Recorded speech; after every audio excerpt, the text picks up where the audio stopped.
할렐루야. 주 안에 있을 때 우리의 마음이 평안한 줄로 믿습니다. 이 시간 말씀을 받겠습니다. 이 복된 시간에 주시는 하나님의 말씀은 누가복음 24장 36절에서 49절까지의 말씀입니다.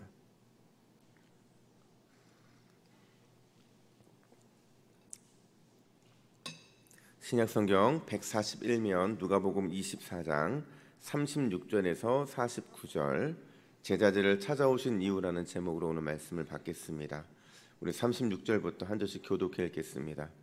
이 말을 할 때에 예수께서 친히 그들 가운데 서서 이르시되 너희에게 평강이 있을지어다 하시니 그들이 놀라고 무서워하여 그 보는 것을 영으로 생각하는지라. 예수께서 이르시되 어찌하여 두려워하며 어찌하여 마음에 의심이 일어나느냐.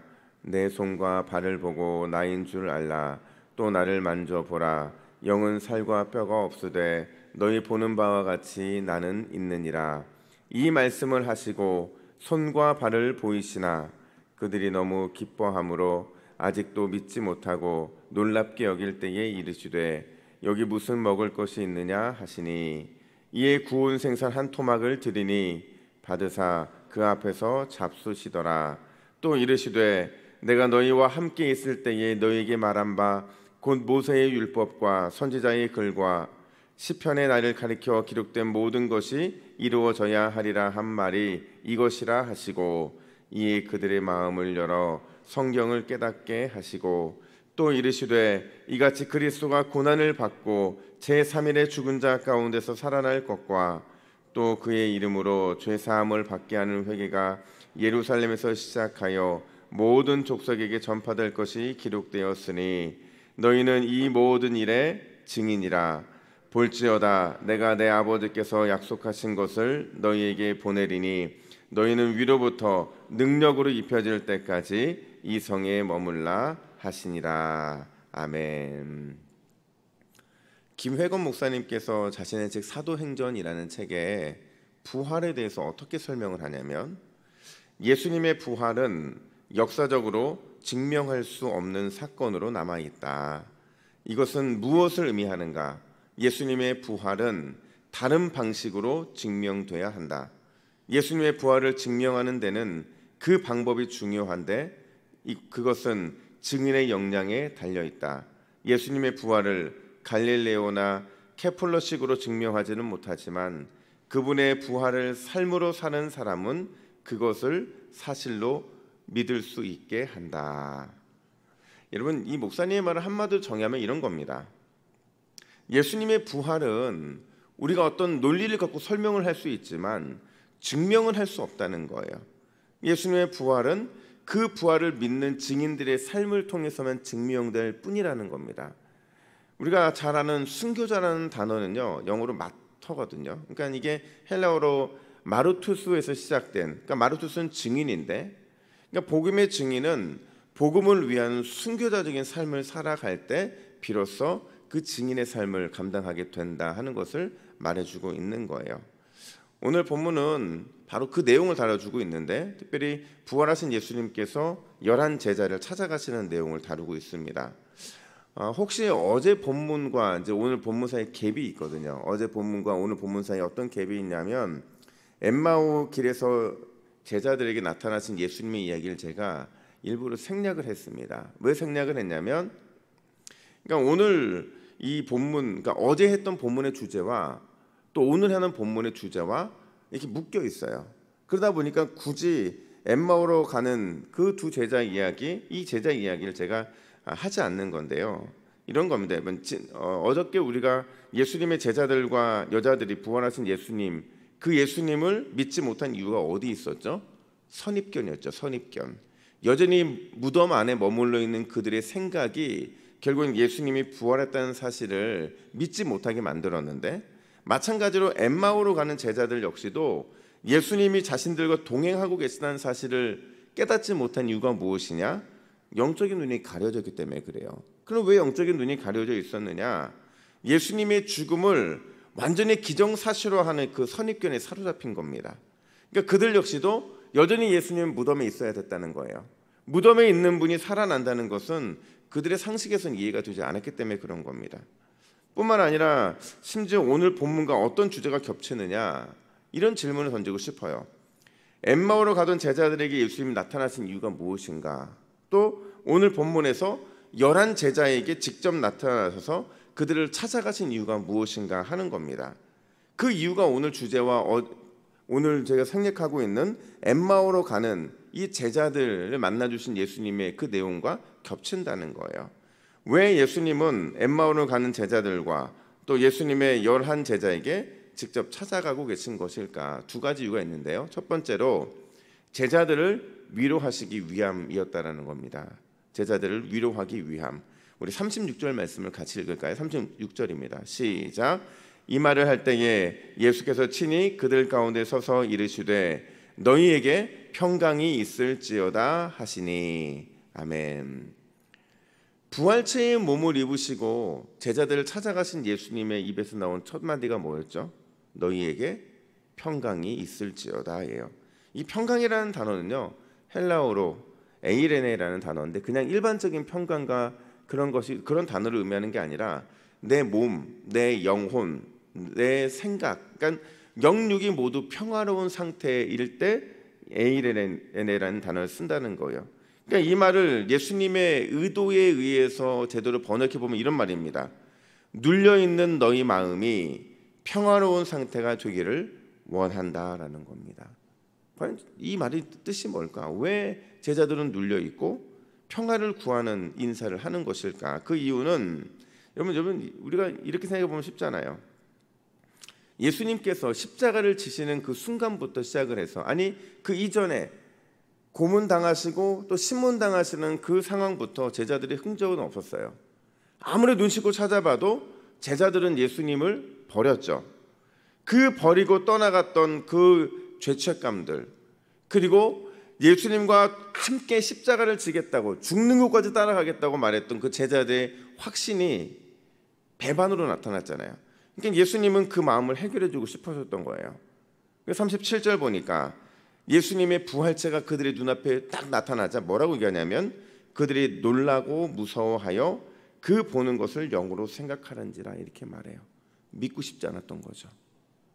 자신들이 예수님은 죽음으로 끝이 났다고 생각을 했는데 살아서 나타났잖아요. 그게 무서운 거예요. 그냥 단순히 두렵고 무서운 게 아니라 어안이 벙벙한 거죠. 어찌할 바를 모르고 허둥지둥하고 있는 게 바로 지금 안절부절하지 못하고 있는 게 제자들의 모습이라는 거예요. 자신들이 버린 예수가 자신의 코앞에 있는데 과연 이분을 내가 어떻게 대해야 될지 모르는 그 상황 가운데 예수님이 찾아오셔서 뭐라고 말씀하시느냐? 너희에게 평강이 있을지어다. 이 말의 뜻은 괜찮아. 나는 너희를 정죄하지 않겠다. 난 너를 다 이해한다. 용서한다. 그만큼 너희를 사랑한다. 지금 예수님이 이 말씀을 하고 계신 거예요. 여러분, 주님은 항상 우리에게 정죄가 아니라 평강의 은혜를 주시는 분인 줄로 믿습니다. 우리는 때때로 늘 실수하고 넘어집니다. 무너집니다. 그리고 우리가 작심삼일이 아니라 작심일일로 끝날 때도 참 많이 있고, 우리가 늘 주님 앞에 섰을 때는 부족하게 느껴지고 죄인 그 모습 그대로의 삶을 살아가게 되지만, 그럼에도 불구하고 그 실수와 넘어짐, 나의 부족함이 나와 주님과의 관계를 깨뜨릴 수 없다는 거예요. 나와 주님과의 사랑의 관계, 나와 주님과의 영원한 은혜의 동반자적인 이 관계를 깨뜨릴 수가 없다는 겁니다. 근데 우리는 어디서 무너지느냐? 자꾸 내 안에서 뭔가 선한 것을 찾아요. 내가 이 정도 하면 주님이 날 사랑해 주시겠지. 내가 이 정도 좀 열심히 하면 주님이 날 좀 돌봐주시겠지. 아니요. 주님은 내가 행하는 어떤 행위와 상관없이 나를 사랑하시고, 내가 하고 있는 그 생각과 마음보다 주님이 갖고 계신 생각은 나에 대해서 더 많은 애정과 사랑이 있다는 사실을 우리는 기억을 해야 됩니다. 여러분, 우리가 그런 말을 하잖아요. 한 번 해병은 영원한 해병이라고. 마찬가지로 한 번 주님의 자녀는, 한 번 주님의 사랑받는 자녀는 영원한 주님의 사랑받는 자녀요, 영원한 주님의 자녀가 되는 줄로 믿습니다. 우리 여러분, 이런 영적인 뻔뻔함이 좀 있어야 돼요. 그래야 우리의 영혼이 좀 건강하게 세워진다는 거죠. 여러분, 이 새벽에 주님만이 베풀어 주실 수 있는 평강의 은혜, 평화의 은총이 우리의 기도하는 가운데, 우리의 삶에, 우리의 가정에, 또 우리의 교회에 날마다 넘치는 귀한 축복이 있기를 간절히 소원합니다. 뿐만 아니라 예수님께서 제자들을 찾아오신 두 번째 이유는 그들에게 증인의 사명을 회복시켜 주시기 위함이라는 거예요. 증인의 사명. 우리 48절 말씀을 같이 읽습니다. 48절입니다. 시작. 너희는 이 모든 일의 증인이라. 아멘. 이번 증인은 목격자입니다. 어떤 목격자냐? 보고 듣고 깨달은 그 모든 것들은 있는 그대로 전달하는 자, 동시에 있는 그대로 살아냄으로 인해서 그 증인의 사명을 감당하는 자, 그게 바로 증인이고 목격자라는 거예요. 그럼 그들이 뭘 증거하고 무엇을, 어떤 목격을 한 것을 전해야 되느냐? 46절부터 47절에 보면 세 가지가 등장을 하는데, 첫 번째는 예수님의 고난 받으심, 그러니까 십자가 지심을 증거해야 되는 거예요. 또 두 번째는 예수님이 부활하셨음을 증거하는 겁니다. 또 세 번째는 이 모든 사실이 예루살렘부터 시작을 해서 땅끝까지 증거되고 전파된다는 사실을 그들은 또 보여줘야 되는 거예요. 근데 여러분, 제자들은 지금 그 사실을 망각하고 있잖아요. 지금 그들이 모여 있다는 거는요, 소문을 들었어요. 예수님이 무덤에 계시지 않다는 소문을 듣는 겁니다. 심지어 예수님이 살아나셨다라는 소식을 듣고 나서 제자들은 허둥지둥하면서 지금 뭔가 자신들이 해야 되는 일들을 망각하고 있는 거예요. 3년 동안 훈련받으면서 배웠던 그 사명의 말씀들을 다 잊어버렸고, 예수님께서 직접 십자가를 지심으로 보여주신 그 사명의 모습들도 잊어버리고 있었죠. 모든 것을 잊어버리고 있었던 거예요. 그러니까 주님은 그들에게 직접 찾아와 주셔서 그 사명을 재확인시켜 주시고 재점검하고 앞으로 그들이 해야 할 일이 무엇인지를 다시 한번 명확하게 말씀하시는데, 49절 말씀입니다. 우리 49절 말씀을 같이 읽습니다. 시작. 볼지어다 내가 내 아버지께서 약속하신 것을 너희에게 보내리니 너희는 위로부터 능력으로 입혀질 때까지 이 성에 머물라 하시니라. 아멘. 여러분, 약속하신 게 뭐예요? 결국 약속하신 것은 사도행전에 보면 성령을 의미합니다. 너희가 성령을 받게 될 것이라는 그 약속을 너희가 이루어질 때까지 이 성에 머물래요. 이 성에 머물라는 얘기는 뭐냐면 그냥 머물라는 게 아닙니다. 기도하며 준비하라는 거예요. 뭐를 준비할까요? 약속하신 성령이 우리에게 임하시도록 기도하면서 그 약속하신 성령이 내게 임하여지면 내가 그 약속하신 성령 안에서 어떤 사명을 감당해야 되는지를 제대로 준비하라는 거예요. 결국 예수님은 제자들이 사명을 위해서 성령을 갈망하며 기도해야 된다는 것을 보여주고 있는 겁니다. 여러분, 오늘 이 새벽에 우리가 기도해야 하는 이유가 무엇입니까? 우리가 구해야 되는 것은 사명인 줄로 믿습니다. 아주 작은 아이부터 또 진짜 주님이 부르실 날이 얼마 남지 않은 어르신들까지 우리 모두에게는 다 사명이 있는 줄로 믿습니다. 그 사명이 있기 때문에 우리는 생명이 남아있는 거예요. 그렇다고 한다면 각자에게 맡겨주신 사명을 위해서 성령의 역사를 기대하며 간절히 기도하고 또 기도할 때에 주님께서 우리의 삶을 사용해 주신다는 거예요. 여러분, 사명 없는 기도가 어디 있습니까? 사명 없는 기도는요, 결국에는 내 유익을 위한 기도밖에 남지 않아요. 오늘 이 새벽에 주님이 여러분들에게 여러분을 통해서 이루시고 하시는 그 사명을 재발견하는 특별한 은혜가 임하기를 간절히 축복합니다. 하나님은 반드시 성령 안에서 기도하며 사명을 구하는 자들에게 그냥 거저 보내시는 법이 없어요. 놀라운 축복과 놀라운 은혜, 심지어 여러분의 삶을 기적의 도구로 사용해 주시는 줄로 믿습니다. 여러분, 결론입니다. 부활 후에 제자들을 찾아오신 주님은 그들의 억눌린 마음을 먼저 회복시켜 주셨어요.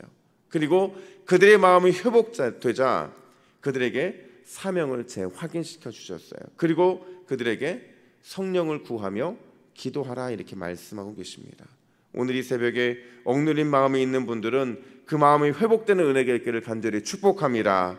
뿐만 아니라 우리 각자에게 주신 사명을 재확인함으로 인하여서 오늘 이 새벽에도 주의 성령을 구하며 간절히 기도하고 또 기도할 때에 놀라우신 주님의 손길을 경험하게 되는 저와 여러분들이 되기를 예수님의 이름으로 축복합니다.